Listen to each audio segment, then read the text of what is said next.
Hello dear student, Chemtech channel में आपका स्वागत है।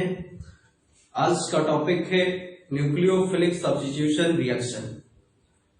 न्यूक्लियोफिलिक सब्स्टिट्यूशन रिएक्शन में टाइप ऑफ रिएक्शंस की बात करते हैं हम।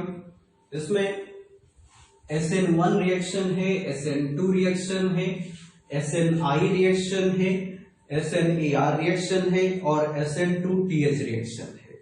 ये SN2TH क्या है आगे बात करें। इसमें TH मीन्स टेट्राहेड्रल, जो इंटरमीडिएट होगा वो टेट्राहेड्रल होगा।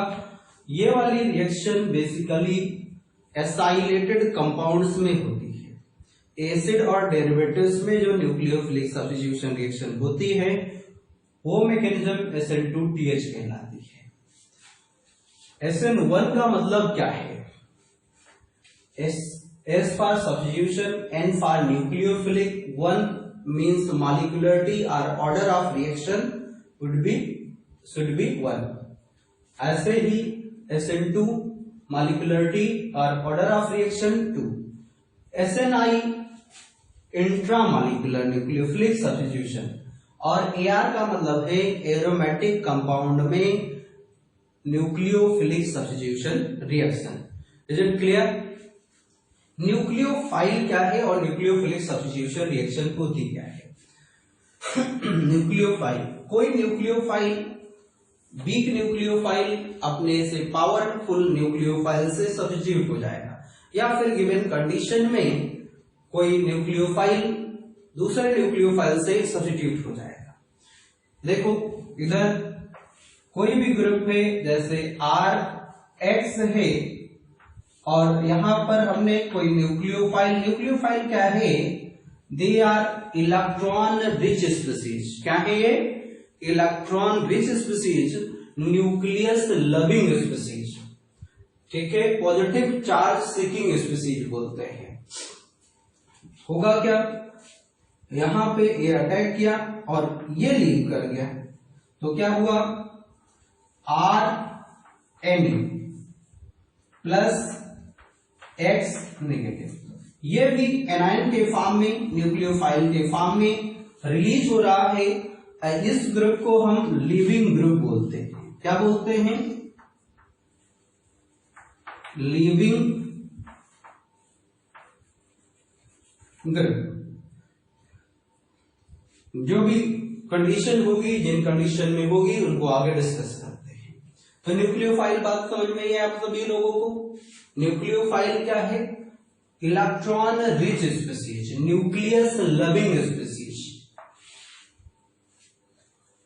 इनमें इनके एग्जांपल्स हैं एनायन, या फिर ऐसे कोई मॉलिक्यूल कंपाउंड जिनमें ऑक्टेट कंप्लीट होने के बाद सेंट्रल एटम पर कम से कम एक लोन पेयर बचता हो। Lone pair means what? That is non-bonded electron pair. Is it clear? तो एग्जाम्पल देखो, जैसे न्यूक्लियोफाइल Nu से रिप्रेजेंट करते हैं, निगेटिव चार्ज है, एनायनिक है। तो ये इनके एग्जाम्पल्स क्या हैं? OH negative, CH3 negative, Br negative, Cl negative, I negative, OR negative, NH2 negative etcetera. यहां पर ऐसा लोन पेयर रखा, कोई चार्ज नहीं है, अनचार्ज न्यूक्लियोफाइल। अमोनिया है, नाइट्रोजन का ऑक्टेट कंप्लीट है और ऑक्टेट कंप्लीट होने के बाद एक non shared pair electron, non bonded pair of electron बचा हुआ है। अल्कोहल है, दो लोन पेयर बचे हुए हैं। वाटर है, दो लोन पेयर हैं ऑक्सीजन पे। तो ये सभी क्या है? Charge less, अनचार्ज, neutral nucleophile. अब बात करते हैं SN1 रिएक्शन की, मैकेनिज्म की बात करनी है। इन SN1 रिएक्शन, SN1 का मतलब बताया हमने आपको, it is a unimolecular nucleophilic substitution reaction. In such reaction completed in more than one step, minimum 2 steps must be required for the completion of reaction. Is it clear? Intermediate carbocation formation takes place. यहां पर intermediate carbocation बन रहा होता है। जहां पर भी carbocation intermediate बनेगा, ऐसे सभी केसेस में रीअरेंजमेंट की पॉसिबिलिटी होती है। ठीक है, rearrangement from less stable carbocation to more stable carbocation intermediate. Is it clear? Reaction, इसमें रीअरेंजमेंट की पॉसिबिलिटी होगी। केमिकल काइनेटिक्स क्या कहता है? काइनेटिक्स ऑफ द रिएक्शन में बात करें तो rate of reaction it is directly proportional to the concentration of substrate. Reaction का रेट केवल कंसंट्रेशन, सबस्ट्रेट के कंसंट्रेशन पर ही डिपेंड करता है, न्यूक्लियोफाइल के कंसंट्रेशन पर डिपेंड नहीं करता है। तो ऑर्डर ऑफ रिएक्शन क्या होगी, मॉलिक्यूलरिटी क्या होगी? It should be equal to 1। Nature of nucleophile की बात करें, देखो न्यूक्लियोफाइल के कंसंट्रेशन पर डिपेंड नहीं कर रहा है। आरडीएस स्टेप में न्यूक्लियोफाइल पार्टिसिपेट नहीं कर रहा है, तो इसका मतलब कि कैसा हो लेना चाहिए हमें? वीक नॉन आयनिक होना चाहिए। स्ट्रॉन्ग क्यों नहीं लेते हैं? स्ट्रॉन्ग इसलिए नहीं लेंगे कि ये कार्बोकैटायन बनने का वेट नहीं करेगा, उससे पहले अटैक कर जाएगा। और अगर कार्बोकैटायन नहीं बना तो रिएक्शन SN1 नहीं हो सकती है। इसलिए हमें वीक नॉन आयनिक न्यूक्लियोफाइल, जैसे हमने वाटर ले लिया, अमोनिया ले लिया, अल्कोहल ले लिया, ऐसा कुछ न्यूक्लियोफाइल ले लेते हैं। सॉल्वेंट की बात करें तो सॉल्वेंट में यहां पर हम पोलर प्रोटिक सॉल्वेंट लेते हैं। पोलर प्रोटिक सॉल्वेंट का काम क्या होता है? It can solvate cation and anion both. Cation और एनायन दोनों को सॉल्वेट कर देता है। अब देखो, जो कैटायन बनेगा, कैटायन सॉल्वेटेड हो जाएगा तो स्टेबलाइज होगा। मतलब कि कैटायन बनना और स्टेबलाइज होना, फ्लोरिश होना, ये SN1 को सपोर्ट करेगा। That means polar protic solvent favour to SN1 reaction. Is it clear? कैसे सॉल्वेट करेगा? देखो, कोई भी कैटायन हो, मान लो कि यहीं से क्या बना हो, CH3 पॉजिटिव। कहां कैसे बना होगा ये CH3 पॉजिटिव? कोई ग्रुप X है, बॉन्ड टूटा तो CH3 पॉजिटिव बना, ये बॉन्ड ब्रेक हुआ, और X और क्या बना, X निगेटिव बना, CH3 पॉजिटिव। वाटर, अगर हमने पोलर प्रोटिक सॉल्वेंट ले लिया है तो होगा क्या, वाटर के मॉलिक्यूल मेथाइल कार्बोकैटायन को सराउंड कर लेंगे, एल्काइल कार्बोकैटायन को सराउंड कर लेंगे। क्यों सराउंड करेंगे? इस पर पॉजिटिव चार्ज है रियल, और यहां पर पार्शियल नेगेटिव चार्ज है, मोर इलेक्ट्रोनेगेटिव है। इनके बीच क्या होगा, कुछ अट्रैक्टिव फोर्स आएगा। ऐसे इसके सराउंडिंग में n number of water molecule इसको सराउंड कर देंगे। ऐसे ही X नेगेटिव सराउंड हो जाएगा वाटर या पोलर प्रोटिक सॉल्वेंट के थ्रू। पार्शियल पॉजिटिव है ड्यू टू इलेक्ट्रोनेगेटिव डिफरेंस। तो ऐसे n वाटर मॉलिक्यूल इसके सराउंडिंग में n वाटर मॉलिक्यूल लग जाएंगे। ठीक है यार, तो स्टेबलाइज हो जाएगा। अब देखो, अगर ये भी बन गया, स्टेबलाइज हो गया, ये भी चार्ज डेंसिटी घट गई, तो एक तो रिएक्शन बैकवर्ड आने की पॉसिबिलिटी कम हो गई, खत्म हो गई, या बोले तो कम हो गई।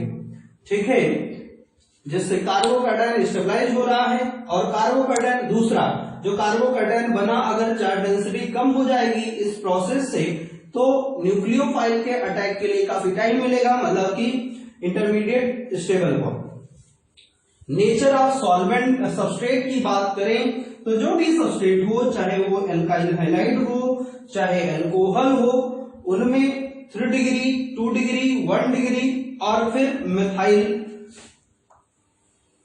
ग्रुप वाला। ठीक है, 3 डिग्री वाला, 3 डिग्री कार्बोकैटायन ज्यादा स्टेबलाइज होता है, जानते हो आप। फिर 2 डिग्री, फिर 1 डिग्री और मिथाइल कार्बोकैटायन सबसे कम। इनकी स्टेबिलिटी किन किन फैक्टर से गवर्न होती हैं ये जानते हैं आप। यहाँ पर ये में भी hyper conjugative effect, inductive effect और रेजोनेंस इफेक्ट भी लग सकता है। इनमें से जितना ज्यादा स्टेबल कार्बोकैटायन बन सके उतना ज्यादा फेवरेबल कंडीशन SN1 रिएक्शन की होने वाली है। Is it clear? नेक्स्ट है nature of leaving group. Good leaving group, जितना अच्छा लिविंग ग्रुप होगा रिएक्शन का रेट उतना ही फास्टर होगा। क्यों फास्टर होगा? आसानी से लिविंग ग्रुप लीव कर जाएगा, अटैकिंग ग्रुप स्लो है, वीक है, वीक न्यूक्लियोफाइल है, तो कार्बोकैटायन बनना और स्टेबल होना इनको टाइम मिल जाएगा। और अगर ऐसा हुआ तो रिएक्शन SN1 होगी। ठीक है, अब देखो नेक्स्ट है stereo chemistry of the product. देखो प्रोडक्ट जो बने, कोई जरूरी नहीं है कि स्टीरियो केमिकल प्रोडक्ट बने अगर रिएक्टेंट में कायरल सेंटर नहीं है। ठीक है, तो कोई जरूरी नहीं प्रोडक्ट में कायरल सेंटर आ जाए। रिएक्टेंट अगर स्टीरियो कंपाउंड स्टीरियो आइसोमर नहीं शो कर रहा है तो प्रोडक्ट नेसेसरी नहीं है कि स्टीरियो प्रोडक्ट शो करे, या फिर रिएक्टेंट में हो सकता है कि स्टीरियो केमिस्ट्री शो कर रहा है, स्टीरियो आइसोमर शो कर रहा है, तो प्रोडक्ट भी मेजर प्रोडक्ट भी ऐसा शो करे। क्यों? कार्बोकैटायन बन रहा है तो रीअरेंजमेंट होगा, रीअरेंजमेंट से मोर स्टेबल कार्बोकैटायन बनने के बाद जब न्यूक्लियोफाइल अटैक करेगा तो जो कंडीशन आएगी वही गवर्निंग कंडीशन होगी। और ऐसे में नेसेसरी नहीं है कि स्टीरियो प्रोडक्ट बने ही, बट अगर होता है तो रेसमाइजेशन होता है। That means retention and inversion both are takes place together. Retention का मतलब क्या है? रिटेंशन का मतलब देखो ये एक कंपाउंड है जिसमें यह पार्ट लिविंग ग्रुप है, ये वाला ग्रीन ब्लूइश ग्रीन कैसा है? लिविंग ग्रुप है, या लाइट ब्लू बोल सकते हो। ये लीव करे, ये लीव करेगा तो ये सॉलिड स्टेट है, लेकिन इमेजिन करो कि यहाँ पर क्या हो सकता है? हुआ क्या?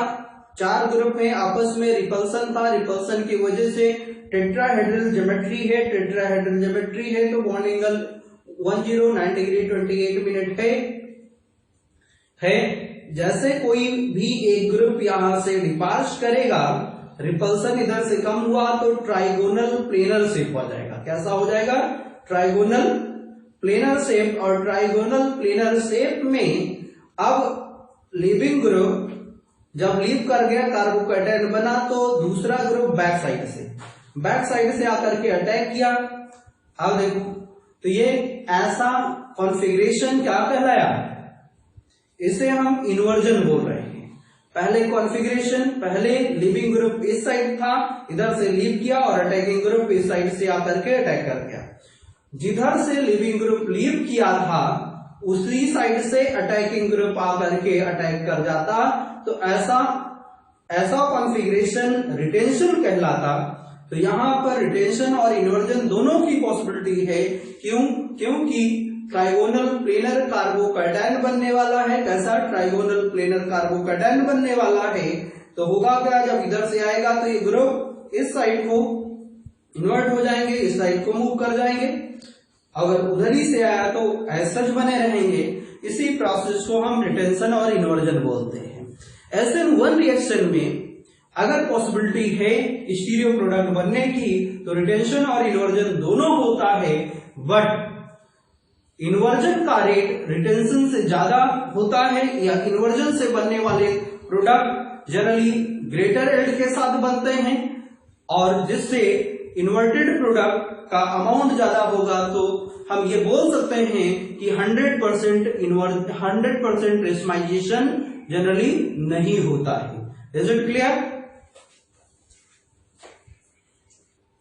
Mechanism part 3। Mechanism SN1 reaction के लिए देखो RH न्यूक्लियोफाइल कोई भी अटैक किया, न्यूक्लियोफाइल ऐसे तो हमने नेगेटिव लिख दिया, ऐसा नॉन आयनिक न्यूक्लियोफाइल होना चाहिए था। कार्बोकैटायन बना, यहाँ पे कार्बोकैटायन बना, कार्बोकैटायन बनेगा, मैं यहां पर लिख सकता हूं मैकेनिज्म लिखा तो Nu नेगेटिव। अब कार्बोकैटायन बन गया इंटरमीडिएट। कार्बोकैटायन हो सकता है कि ये स्टीरियोजेनिक सेंटर रहा हो, कायरल सेंटर रहा हो, तो कार्बोकैटायन बना, ट्राइगोनल प्लेनर शेप आ जाएगा, ट्राइगोनल प्लेनर शेप। अब न्यूक्लियोफाइल जिधर से लिविंग ग्रुप लीव किया था उधर ही से आ जाए या फिर बैक साइड से आकर के अटैक कर जाए। अगर उधरी से आ जाएगा तो रिटेंशन कहलाएगा, ऐसा बन जाएगा। बैक साइड से अटैक किया तो ऐसा हो जाएगा, ठीक है। अगर ये आर्क कॉन्फ़िगरेशन का है तो ये एस का हो जाएगा, या ये आर का है तो ये एस रहेगा। ऐसे में रेशमाइजेशन हुआ है। देखो समझो ये इस बात को, यहां पर कार्बन के अलोंग 4 ग्रुप है, मिथाइल है, एथाइल है, हाइड्रोजन है और क्लोरीन है। सीआईपी रूल के अकॉर्डिंग अगर हम बात करें, क्लोरीन क्या होगा, फर्स्ट ग्रुप होगा, फर्स्ट कायरल सेंटर के अलोंग, ये कायरल सेंटर है कि नहीं। कायरल सेंटर के अलोंग जो सबसे बड़ा ग्रुप होता है, बड़ा in the sense atomic number, अगर एटॉमिक नंबर सेम है, आइसोटोप है तो एटॉमिक मास, अगर वो भी सेम है, मतलब एटॉमिक नंबर सेम है तो ग्रुप है कोई, तो नेक्स्ट एटम का एटॉमिक नंबर देखना होता है। सीआईपी रूल तो जानते हो। तो ये फर्स्ट ग्रुप हुआ, इसमें देखो नेक्स्ट एटम कार्बन और कार्बन से कार्बन लगा, इसमें कार्बन से हाइड्रोजन लगा, तो दूसरा ग्रुप ये, तीसरा ग्रुप ये और चौथा ग्रुप ये। कायरल सेंटर है, 4 ग्रुप का अरेंजमेंट है, जिसमें हाइड्रोजन अगर कहां पर है, ऑलरेडी डैश पोजीशन पर है विद डैश प्रोजेक्शन में, तो हम फर्स्ट से सेकंड और सेकंड से थर्ड की तरफ एरो ड्रॉ करेंगे। जो एरो आएगी जिस डायरेक्शन की, अगर वो क्लॉकवाइज डायरेक्शन की आती है तो आर, एंटी क्लॉकवाइज डायरेक्शन की एरो आती है तो एस कॉन्फ़िगरेशन आता है। ये बात क्लियर है आप लोगों को। देखो और कॉन्फ़िगरेशन हुआ है, ठीक। कार्बोकैटायन बन गया। यहां पर देखो इस कार्बन का हाइब्रिडेशन स्टेट क्या था, sp3 था।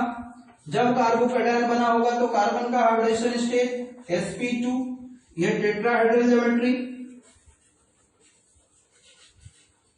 और ये trigonal planar geometry, trigonal planar geometry आ गई। अब न्यूक्लियोफाइल का अटैक हुआ।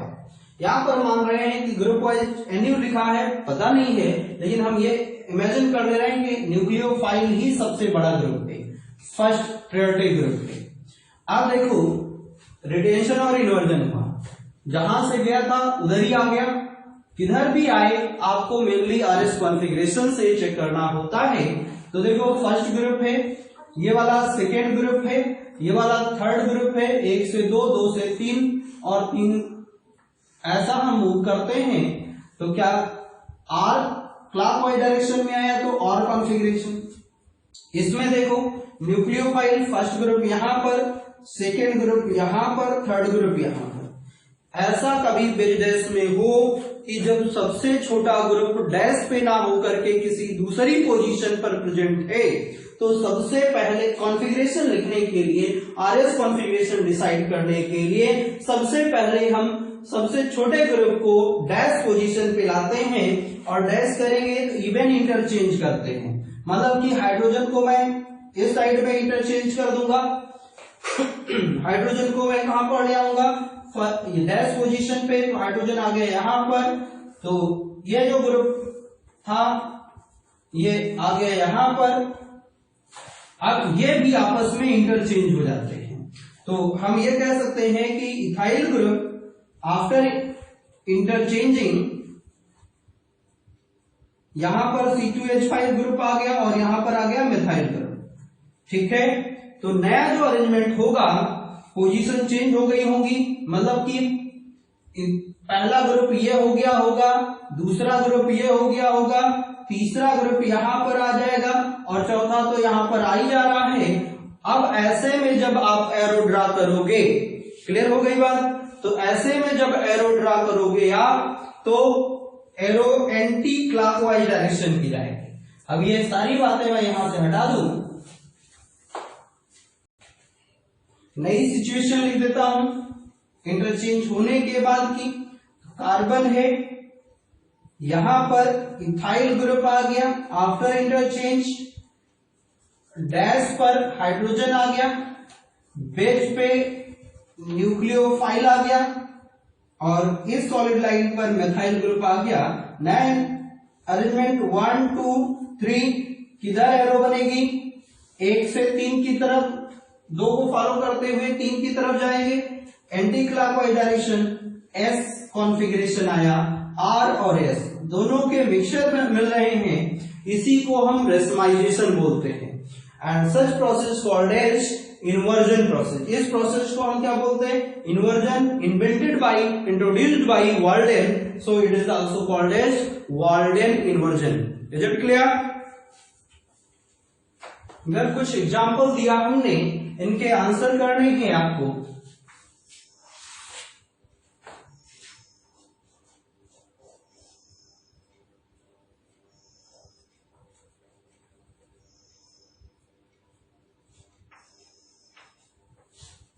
सभी रिएक्शन SN1 मैकेनिज्म से हो रही हैं, चाहे अल्कोहल लिखा या हमने अमोनिया लिखा या वाटर लिखा, रिएक्शन मैकेनिज्म क्या होगी, SN1।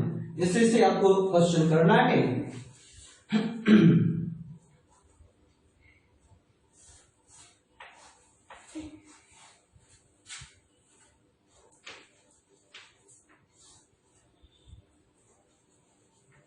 इनके प्रोडक्ट लिखने हैं, ट्राई करेंगे आप।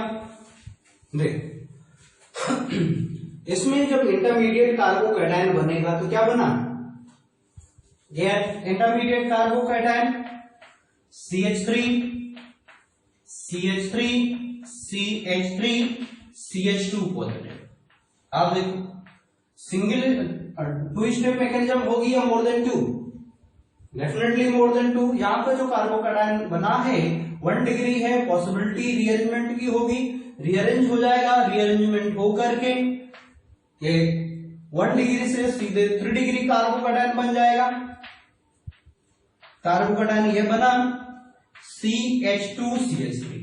अब इससे जो प्रोडक्ट बनेगा एक सिंगल ही प्रोडक्ट, मेजर प्रोडक्ट इसी के अकॉर्डिंग बनेगा, कोई स्टीरियोकेमिस्ट्री नहीं है। क्यों, यहां पर OH आ गया, वाटर से क्या आ गया, OH आ गया और क्या बन गया CH3C CH3 OH C2H5। क्या यहां पर कोई कायरल सेंटर था, नहीं, तो ये मेजर प्रोडक्ट बना होगा। ऐसे इसमें बात करें हम तो इसमें क्या होगा, एक प्रोडक्ट देखो माइनर प्रोडक्ट यहीं पर बन गया होगा, लेकिन इसकी यील्ड बहुत कम होगी। Major product more stable intermediate से बनने वाला प्रोडक्ट मेजर प्रोडक्ट होता है, यील्ड ज्यादा होती है। ये माइनर, इसका परसेंटेज बहुत कम होगा, मेजॉरिटी में ये बनेगा, ये मेजर प्रोडक्ट हो गया।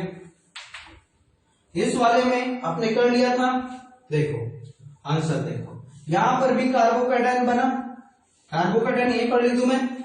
देखो ब्रोमीन जब हटाए होगे तो लिविंग ग्रुप हटा होगा तो पॉजिटिव चार्ज कैसा है, जल्दी से बोले, ऐसे में रीअरेंजमेंट हुआ होगा। अब देखो रीअरेंजमेंट, कोई ग्रुप तो रीअरेंज हुआ होगा, मेथाइल एथाइल प्रोपाइल आइसोप्रोपाइल कुछ भी ग्रुप हो। अब इसकी जगह पर मैं ऐसे एक दूसरा एग्जाम्पल से आसानी से पहले समझ सको, फिर हमने एक दूसरे एग्जाम्पल जो इजीली तुम कर पाओ, फिर उस एग्जाम्पल पे आते हैं कि बॉन्ड ब्रेक हुआ, यहाँ पे निगेटिव, यहाँ पे पॉजिटिव। कार्बोकैटायन कैसा बना है, जल्दी से बोले, 1 डिग्री, पॉसिबिलिटी है रीअरेंजमेंट की, यहां से कोई भी तीनों में से कोई एक ग्रुप, जब हाइड्रोजन अवेलेबल होता है तो हाइड्रेट शिफ्टिंग होती है, अगर हाइड्रोजन अवेलेबल नहीं तो एल्काइल शिफ्टिंग होती है, 1 to एल्काइल शिफ्टिंग। अब अगर तीनों एल्काइल ग्रुप हैं तो जो सबसे बड़ा वाला एल्काइल ग्रुप होगा, हायर इलेक्ट्रॉन डेंसिटी वाला एल्काइल ग्रुप ही रीअरेंज होगा, तो वो वाला क्वेश्चन भी तुमसे बन जाएगा। तो अब देखो इसमें देखो हाइड्रोजन अवेलेबल है C3H7, C पॉजिटिव चार्ज यहाँ पे आ गया, यहाँ पर बन गया मिथाइल ग्रुप और यहाँ पर C2H5। ठीक है, ट्राइगोनल प्लेनर है, फ्रंट से भी अटैक करेगा न्यूक्लियोफाइल, रेयर से भी अटैक करेगा, दोनों से जब अटैक करेगा रिटेंशन और इनर्जन दोनों होगा। अब देखो, और पॉसिबिलिटी कायरल सेंटर की थी, ये भी कायरल, यहां पर ये कायरल था। ठीक है, जहां से लिविंग ग्रुप लीव किया यहां पर कायरल नहीं था, लेकिन ये वाला सेंटर कायरल था, और जहां पर अटैकिंग ग्रुप अटैक करेगा वो सेंटर कायरल हो जाएगा। कायरल हुआ तो देखो प्रोडक्ट रस्माइज प्रोडक्ट बनेगा। यस, यहां पर आया क्या, जल्दी से बोले, NH2C2H5 और CH3। दूसरा इसका एक प्रोडक्ट C3H7 C2H5 NH2 इस साइड आ गया और CH3 यहीं मिला। कॉन्फ़िगरेशन जस्ट डिफरेंट हो जाएगा, जस्ट अपोजिट हो जाएगा। देखो यहां पर 1 2 3 4 S कैसा हुआ, कॉन्फ़िगरेशन S रहा, तो यहां पर कॉन्फ़िगरेशन क्या रहेगा, फर्स्ट सेकेंड थर्ड फोर्थ ऐसे ग्रुप रहेंगे। तो कॉन्फ़िगरेशन R, यहां का कॉन्फ़िगरेशन R, यहां पर कॉन्फ़िगरेशन S, रेसमाइजेशन हुआ। ठीक है, इसमें देखो कार्बोकैटायन क्या बना होगा, 5 मेंबर रिंग है और रिंग पर ही पॉजिटिव चार्ज आ रहा है। रिंग का एक्सपांशन और कॉन्ट्रैक्शन होता है, लेकिन एक्सपांशन कब होगा, जब कोई भी रिंग हो और बाहरी कार्बन पे पॉजिटिव चार्ज हो तो एक्सपांशन होने की पॉसिबिलिटी होती है, लेकिन रिंग के कार्बन पे आ जाए तो एक्सपांशन नहीं होगा। अब देखो यहां पर केवल और केवल एक रीअरेंजमेंट होगा, 1-2 हाइड्रेट शिफ्टिंग हुई होगी, तो सबसे ज्यादा स्टेबल कार्बोकैटायन क्या बना होगा, बोले